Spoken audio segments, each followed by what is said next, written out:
In this episode, I want to talk about floating the Middle Fork of the Salmon in 2024. As you probably know, there were several landslides that occurred last August between Boundary Creek and Velvet Falls that blocked the river.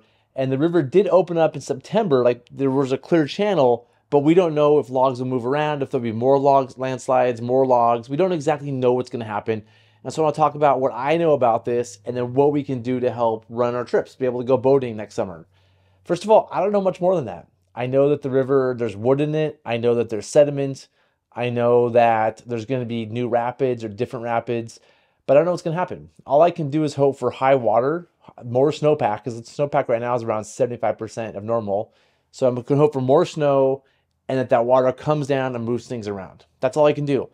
I don't expect people to go in and clear these log jams out. If there's logs in the way, I don't think people will clear them out because the Middle Fork of the Salmon flows through a wilderness area, the Frank Church River of No Return Wilderness. And in the wilderness, we probably shouldn't be going in and removing logs and moving debris to make the river more runnable. We have to deal with what Mother Nature's given us. So hopefully Mother Nature removes the logs. I don't think people will go do it. I don't want to depend on that.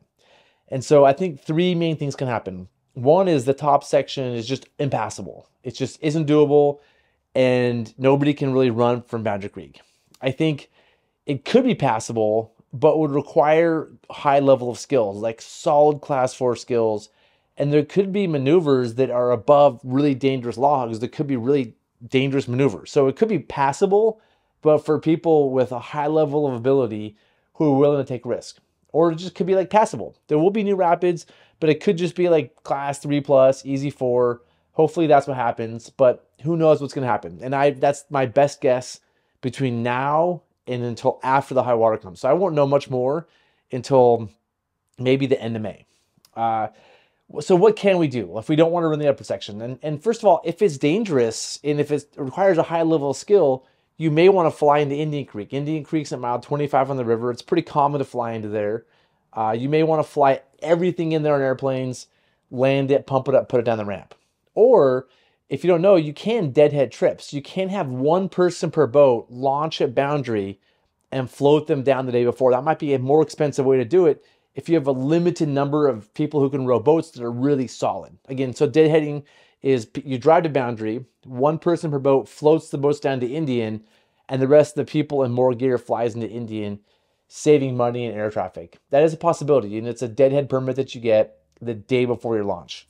If you want to fly everything in, you want to call the air companies right now and kind of get your name on a list.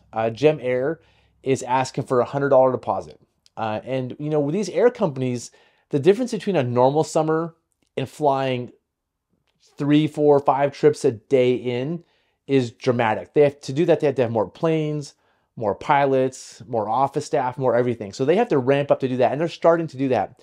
What Gem Air is asking is that you bear some of that cost, which is $100 to get your name on the list. So if you want to get on the list, I would call Gem Air right now, pay them $100, and that way if you need somebody to fly you in, they'll help you do that. You can also call Middle Fork Aviation, and there's a few other air companies that fly into the Middle Fork, but you want to get your name on a list just in case that happens. You also might want to look into getting some new gear. If you're going to fly everything in, your frames need to break down. So you have to have breakdown frames. You want gear that can pack into an airplane. And you might want to be thinking about packing lighter. I know on a river trip, we like to bring coolers full of beer and tons of food and all kinds of amenities. But this might be a year to pare down, go with some lighter gear, some less bulkier gear, go more backpacking-ish style. And so I would get that gear now, whether it's lighter equipment or breakdown frames. You might want to start getting your name on that stuff right now because that stuff takes time to build.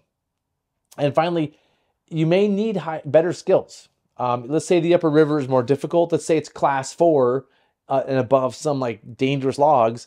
If you're a class 3 plus boater, even if you're a class 4 boater, you may want to improve your skills. That might mean you go boating more and getting on the sticks more. That could be taking a class. And we do offer courses. We offer a class 4 rowing school that works on class 4 skills. And we have some openings next month. So if you do want to take a class, we have some openings, or there's other opportunities, other organizations offer classes. So those are my thoughts. Just to go over it really quickly, I don't know what's going to happen. I don't have any more information than probably anybody else. I probably won't know what's going to happen until May. anything can happen, you should probably plan on flying into Indian Creek just in case.